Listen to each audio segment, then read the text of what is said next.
How's it going, everybody? In this video, I wanted to go through the um, deployment of the iOS XRV 6.0. Now, the reason why I'm doing a 6.0 video, mainly because of the fact that for those of you that do know, I am studying for the service provider CCIE. And based off of some recent developments, mainly the update to the current CCIE written exams with the evolving technologies section added to it. So CCIE version 5.1, CCIE Service Provider 4.1, etc. The thing that came out that was kind of interesting was after doing a little bit of research, I stumbled upon this. I go to the Cisco Live website on a pretty regular basis, and mainly for the fact that it's a really good learning point for a lot of stuff that I want to lab up and things like that. So basically, the way that this sits here is, let me go ahead and bring this over just so you guys can see what it is that I'm looking at. Let me go ahead and zoom in here just a little bit. Now, the way that this is working out here with the version 4.1, the way that Cisco is rolling out the labs now is they are rolling it out in smaller incremental revisions. They're adding technologies, removing technologies, things like that, and they're making slight tweaks on a pretty regular basis. And then they're doing a very large revision, your complete redo or like a version change. So instead of doing incremental 4.1, 4.2, 4.3, it'll go to 5.0, etc. CCIE security just did that in January. CCIE routing and switching did that in June of 2014. So these are 14. So there's a lot of these out there that are happening. So what I found out was that the lab exam topics haven't really changed. I mean, they're relatively the same. So I'm going to go ahead and expand these guys both out. And one thing you'll learn and you'll see is, one thing that you'll definitely need to know, I should say, is that based off of what you're going to see in the exam, and I'm not going to run through all this stuff. I'm kind of skimming over it real quick just to see if there's anything in there that I need to really focus on. Is you'll see, I'll point something out to you here in just a moment. The software versions in the exam have been updated. So if we look at the exam topics for 4.0, so this is going to be for 4.0, and this is, let's see, is it get specific? Okay, so this is on exam on June 21st, 2017, and this one here. Okay, so let's see here. Is it really? Okay, so we obviously see the evolving technologies coming in, and this one as well. What I really want you guys to focus on here, and I'm going to highlight it here real quick, is the CCIE Service Provider Lab exam. For the CCIE Service Provider Lab, both the troubleshooting and configuration modules run 100% virtualized, and the web-based delivery infrastructure supports this virtual environment using Viral or Cisco Modeling Labs. So if you have Viral and you have access to it, you will be able to use Viral to prepare for the lab. Now, the current version of the exam, which is where I'm actually headed with this, if you click on Practice, and we come down here, you see the lab exam for 4.0 for the software and 4.1. So lab exam for 4.0 is it wants you to focus on iOS XR software release 5.2 and 15.4s for iOS. Okay, in version 4.1, they upgraded that to iOS XR software release 6.0, which is what I will be showing you guys how to work with here in just a moment. So one of the things that you'll end up getting here, and this is the 9K, and they tell you what devices in the CCIE exam you will have to get familiar with. So for instance, here in the route reflector, the provider core, and the provider edge routers, ASR 9K will be running 6.0. I'm running a newer release of Xie. I'm running 3.15, which is 15.5 code for the CSR 1000V. And the 7600s also run iOS, but the Xie track, you could use a 15.5 iOS V would be a good place to start there. The 7600 is just the hardware version of that, but it runs this code. So for instance, if you have iOS V, you could run that. For the ME3600, I don't know how they're going to pull that off, to be honest with you, because there is no, the software code in Viral is, for the switching platform anyway, is 15.2. So I'm not sure if Cisco has a way of emulating that. I obviously haven't sat for the lab. I haven't passed the written yet, so I can't give you any details of something I don't know about. So what we're going to be focusing on is 6.0. Now to roll that out, I'm going to be rolling out on one of my ESXi hosts. And just a quick overview of the host, I just went from 64 to 128 gigs of RAM on it, and it's got the horsepower on the back end to do some stuff. So I am going to be rolling out several routers that are XR based and focusing on that. So for the next few months, at the very minimum, I'm going to be going through the entire 6.0 configuration guides. So my goal is to have like 10 CSRs and 10 XR boxes running in tandem, all connected to each other in some fashion or form. And then I'm going to be going through the documentation for 6.0 thoroughly through the end, and then I will start rolling out a Ccie course for service provider. And by that time, I should have passed the written, and I will be doing CCNA and CCNP for service provider here as soon as I get done with CCNP route switch. And so I'll start rolling those out. CCIE routing and switching is on its way. It's in development. I still have a long way to go for slide development. And I think I have a topology worked out, but I really have to go back through and zero in on some stuff. But the main focus here is the service provider update, as you can already see, and then we're actually going to get into how do you roll this out. Now, one of the things that I was able to do, and this was after hours and hours and hours of doing some Googling and trying to understand how you can convert a convert a QCOW2 image to a VMDK image. And the reason why I did that was I wanted to be able to run the XR boxes inside of ESX. And you can't load a QCOW2 image into ESX. There's no way that I know of how to do that. It's got to be either an ISO, an OVA, or a VMDK. So one thing you could do, theoretically speaking here, is instead of doing this repetitively, I'm going to show you both angles. So like right now I have an XR box working. So this XR box that I'm showing you right here, go ahead and click inside of it real quick. This guy right here, as soon as I log in, show version, it does take a moment. It's a little slow on the back end. The response time is a little laggy, but I am running 6.0. I have a 6.0 guy going here, and I'm going to show you how I got it to boot to get to this point, and I am probably just going to turn this VM off, export it as an OVF or an OVA file, and just re-import it a bunch of times and just do that. So I'll show you how to do that as well. So in order for this to work, I do have I'm not sure if it's actually going to show me. We go to the events. I did have an error where the error that occurred was when I went to go power up the second XR box. When I tried to tap or try to lock on to the VMDK, and the VMDK, once it's being in use by one VM, it can't be utilized by another VM. At least that's the error that I did some basic research. So what I will end up doing here is you actually have to go in to the hard drive of the server here, and this guy is where we hold it. So browse data store, and then we're going to come down here to where they have the XR image, and I've got a bunch of stuff in here. The XR image is right here. So this is the VMDK file that I would use to load it. So what you could do in this particular case is you have this one. I'm going to let XR1 just sit with that particular image.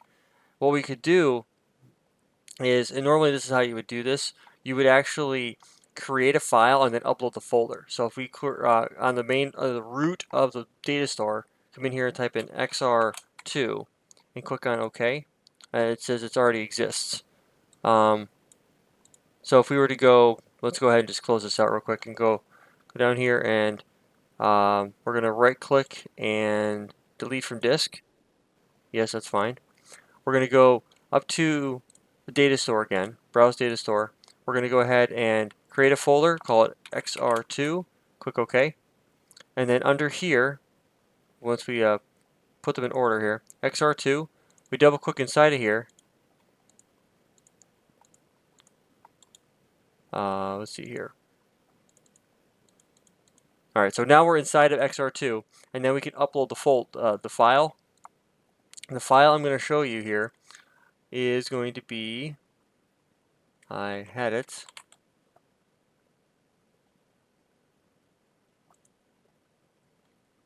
So I'm going to go ahead and upload now, and it's in the process of uploading. So it's going to upload the file to here, and it's going to upload it as named as XR2.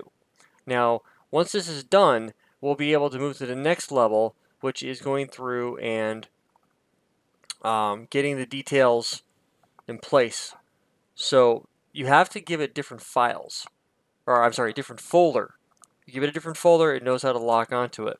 So we'll take a, once this is done uploading, which will only take another, minute or so. Now, mind you, the computer, the file sits locally on the system that I'm recording on, and the ESXi host is located in another room. But I'm just going to go ahead and wait for this to finish doing its copy. Once it's done doing its copy, then I'll be able to go in and create XR. I'll be able to go to XR2 and I'll be able to add the VMDK. So momentarily here, it'll be ready to go.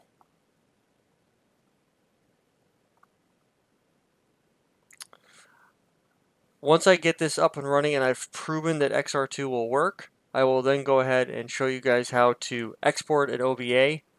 So now we have this one in play. So now we have, XR2 doesn't exist yet, so what we get to do is we can go here, browse data store, and in XR2, if you look in here, all we have is the VMDK.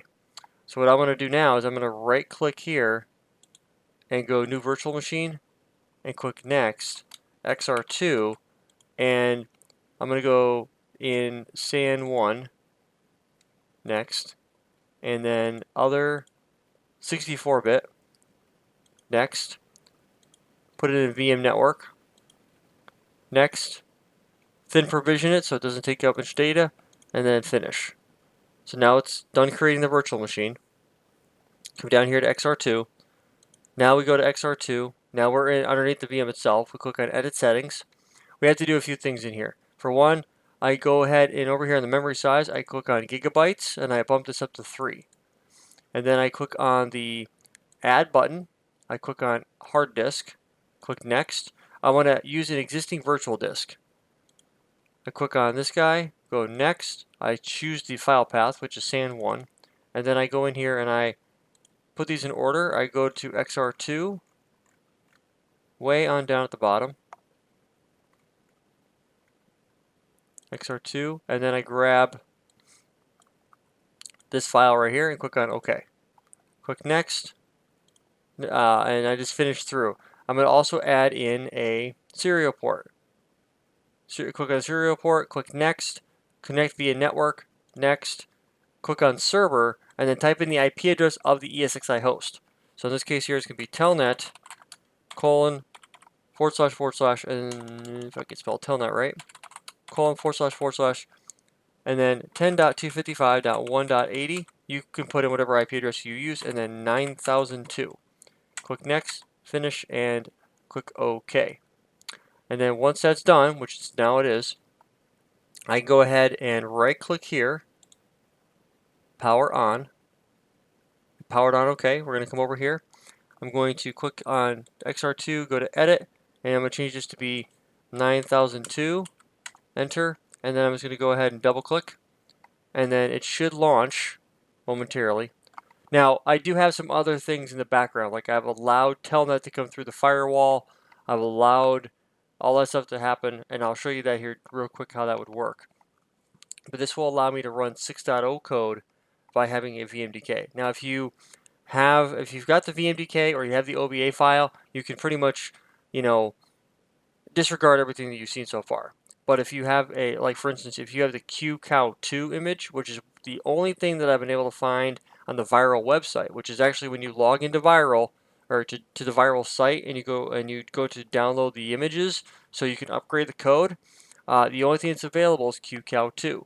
Now there is a way in, there's a platform called UNL, or Unified Networking Lab. I have uploaded the code to that, converted it, and then exported it.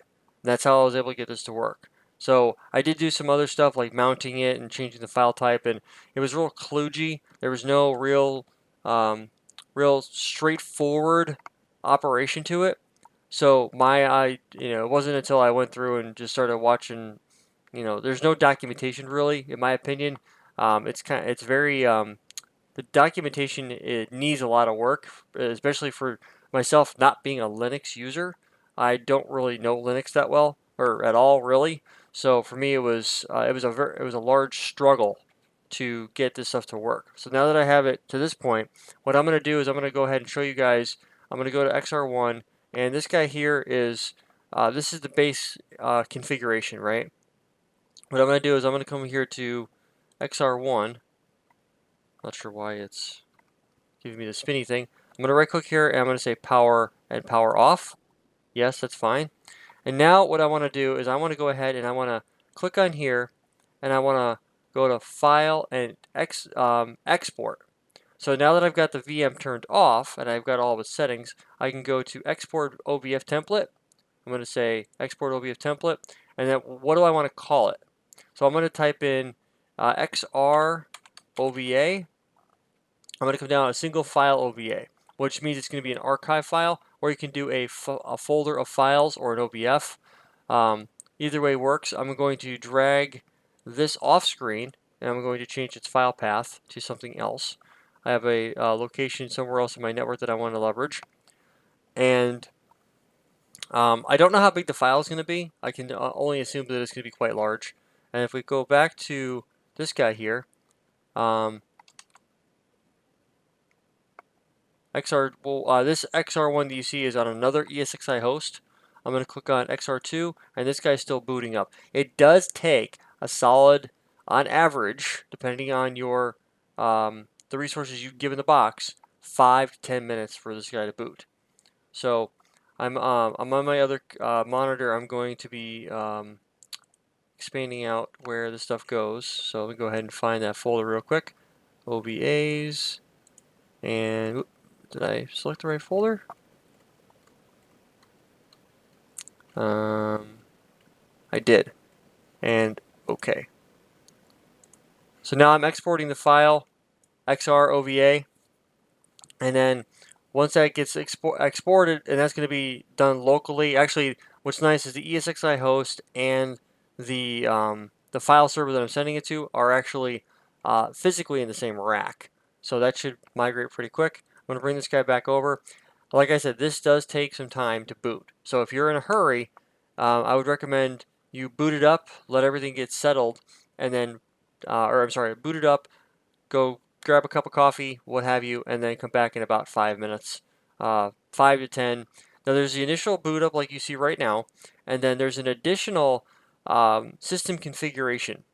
And right now, you really can't do a whole lot. If I hit the enter key now, it'll let me log in, but I need to set a root system username. So right now, I can't really do anything with the box. So it's doing some stuff on the back end, and I don't really want to interrupt that process. So once that guy is done doing its thing, I'll be able to go into the next step of getting in and setting the root username, and which is how you get the host name, things like that. And that'll be the direction we take for that piece. Now, once this is all situated, and like I said, it does take some time to get it up and running, but once it's all squared away and ready to go, you should be in pretty good shape. I'm going to wait till this guy's finished and bring you guys back in. Okay, so it looks like my OVA was a success. I just wanted to double check. I deployed XR3 from it. I'm going to go ahead and power on XR1 as well, just so I can verify that everything is working the way that it needs to. Go back over here to this guy and double click on XR1. Excellent. So I caught that very, very soon. Go ahead and bring this guy over here to this portion right there. XR2 is still booting. It does take a while for, actually, I think this one's ready to go now. Yep. And so we're going to go ahead and I'm going to type in Rob, and Cisco is the password. Rob, or Control U, Cisco again.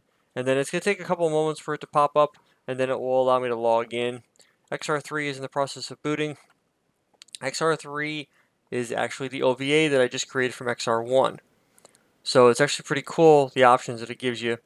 And XR2, okay, so XR2 is ready to go now. I'm going to go ahead and Rob and Cisco, and we should be in XR2 now. And if we do a show version, the one problem you'll have is until you get that system configuration is completed, it'll be very, very slow. So I would recommend, like I said, give it some time to do what it's got to do. XR1 should be booted up here in a moment. So what I'm going to do is I'm going to show you guys how to boot this up. So I showed you both ways, how to do it from the mapping the VMDK and stuff like that. I'm going to go ahead and XR4. I'm going to go ahead and delete XR4 and delete from disk. Yes, I want to delete it. Next thing I want to do is go File and Deploy OVF Template. And it's going to say, I'm going to go ahead and pull it from the local file server. I'm going to click on Next. Next. I'm going to say XR4. I'm going to click on Next. I'm going to choose the directory that it needs to go inside of. Then Provision, VM Network, and Finish. So now it's in the process of getting deployed, and we should be good to go. Once this is fully rolled out and locally available, then we'll be at the next portion that we'll be able to go in and actually say, okay, we need to go in, log in, get it, telnet port set up for a serial over network, and then we'll be in good shape at that point. So these guys should be just about done booting up. XR2. Okay, so let's see. Okay, now here's what I was talking about. This piece right here, you have to see this in order for you to be able to move forward. The system configuration completed. That's very important. If you start trying to go through here and do stuff, it's going to be buggy. Now, the one other thing that I need to point out to you guys, and I've actually got to adjust all these servers. I'm going to stop actually deploying them after this next one. A show IP interface brief. Right now, all we have is a single interface, and that's the management interface. Meaning, if I wanted to go in here and try to do some pings and telnets and things like that, it would not allow me to do that. So I have to actually power this guy off, and I'm going to tweak the OVA file. So I'm going to go ahead and on R1, we'll go in here and I'll actually be able to tweak the file once it comes up and becomes running. Or I could just, power the box off, add a couple of interfaces, and then be done, which is actually how I'm going to do it. So XR4 has been successfully completed. I'm going to go ahead and edit the settings on this guy. And I'm going to, on the serial port, click on here and go to here, highlight the URI, come in here and type in telnet, :// and then 10.255.1.80, and then 9004. Whatever port you want to use is up to you. I just use for all the CSRs you see over here on 1 through 25, I usually use 2301 because it's going to be a telnet connection anyway. And then I use 9001 for the 9K because these are ASR 9K images. So it keeps it, for me, it keeps it, it's easier to follow. And I can go in here and I need to add Ethernet adapter. So I'm going to go ahead and click on next. It's going to be E1000, and then I add it to VM network just because it makes more sense. And then I can change this network label is actually the name of the port group that you're applying it to. So I can change the port group as I see fit. I'm going to say VM network and finish. I'm going to add another Ethernet adapter. I'm going to add a couple of them. And the reason why I'm adding a couple of them is because when I get a little further along, I'm going to actually build not a huge topology, but it'll be sizable, probably 15, 20 routers. and that'll allow me to test out layer 3 VPN, both intra and inter AS, all of the traffic engineering, multicast VPN, layer 2 VPN, etc. And that'll allow me to test a lot of these features out. So as I'm studying for the CCIE service provider exam and the written, I'm going to be doing a lot of these demos as I'm going. I won't be demoing anything right now. It's going to be testing the functionality, because the last thing I want to be doing is learning something as I'm teaching it. So a couple of nicks out of the gate. I'll add one more just to show you guys one more time next, and then scroll down to the VM network, which is the default one you get. Click next, finish, and click OK. And now that I've got that completed, I'm going to go ahead and I'm going to power it on. You could try to export the OVA template or OVF template before you power it on, but I've never done that before. I've always exported after I've powered it on, had the system boot up, and stuff like that. So that's what I'm going to do here. So that goes ahead and powers on. I'm going to come over here to XR4, right-click, edit, and go 9004, and then just double-click on him and bring him up, and he'll start to load here momentarily. And XR1 should be pretty much good to go. Rob and Cisco. And again, these guys don't have any configuration on them, nor do they have any interfaces. So from a management perspective, I really can't do a whole lot. So show IPv4 interface brief. He might still be, you know what? If you don't get any output like I'm seeing here, this isn't a bug. This is because it hasn't actually gone through. I haven't gotten the. It's got what they call system configuration in process. So right now, it's going to take a couple of minutes, and I haven't gotten that system configuration completed yet pop up. Once that is done, like it was here on XR2, once I get this guy right here on XR1, then it'll tell me everything I need to know is ready to go. So I'm going to wait for that guy to do its thing. Once that pops up, I know I'll be in much better shape for that. XR3 is kind of in the same position. Like I said, once you get these guys booted up, it's really important for you to wait the time frame. Now, I know it's been, you're looking at 20-25 minutes based off the time of this the video, but once you spend the time to get it up and running, you should be in pretty good shape. XR4 is going to be the same thing. So at least this guy here will have 3 interfaces. Once XR4 is completely booted and ready to go, then you'll be able to export as an OVF template and then re-import. And that's how I'll actually replace all the routers that I'm setting up with XR4's OVA, and then I'll have 3 interfaces out of the gate. So that's how I would go through and get this stuff set up.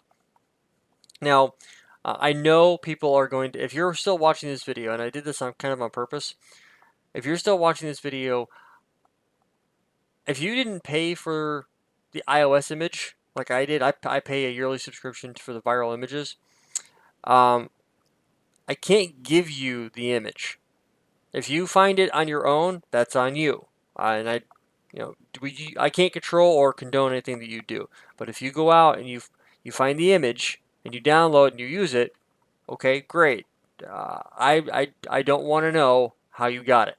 But if you have problems with it and you need a little bit of help, I will point you in the right direction. This is why I'm doing this video, so that I can point you guys in the right direction and give you some a waypoint for you to follow. But don't bother asking me for the code or for the VMDK or the QCal image if you didn't pay for it. So that's as simple as it is. I don't want to be there's no nefarious acts going on here. So that's the only thing that I want to be clear on. Everything else, if you have access to Viral's image or you get the code somehow, great. But more power to you. And I'm sure the question is also going to arise, well, what if I just go download the XR image from Cisco? You can do that, although I have 0 experience with doing anything. I believe they're called PI files and system or SMUs, SMU files. I have no experience working with those. So if you wanted to upgrade the code on a particular, if you wanted to download the code from Cisco and just assume that you can use it in ESX, or I don't know if that works. I honestly have no idea. I don't know how. I don't know if it'll be a problem or if it won't be a problem. So that is really falls on you. So if you get the image, follow this video. It'll help you get everything situated. And again, if you get the QCal image and you want to throw that into, I used UNetLab. I threw it in UNetLab. I was able to convert it to a VMBK, and then I was able to export it via SFTP, which simply means that I opened up my FileZilla client, pointed it to the UNet server that was running in ESX, and then I went to that particular file and I just exported it. That's all I did. It was very, very easy to do. It took me all of about 10 minutes to do it after spending probably 4 or 5 hours trying to figure out how to get this to work. And once I finally figured out how to upload it, I made my change, brought it back down, got what I needed running. So I won't give you the file. I won't put it out online for people to download, but if you have access to do stuff like that, more power to you. So as you can see, it does take a while for this stuff to come to power up. Once it boots up for the first few times, it's usually pretty quick. There's some back-end stuff that you would need to pay attention to. So now system configuration is complete. The only other thing that I want to touch on real quick that might benefit you guys from clicking on the host IP and go to configuration. If you go to advanced settings here under software, and then you click on the memory tab here, I've already got it set to 0.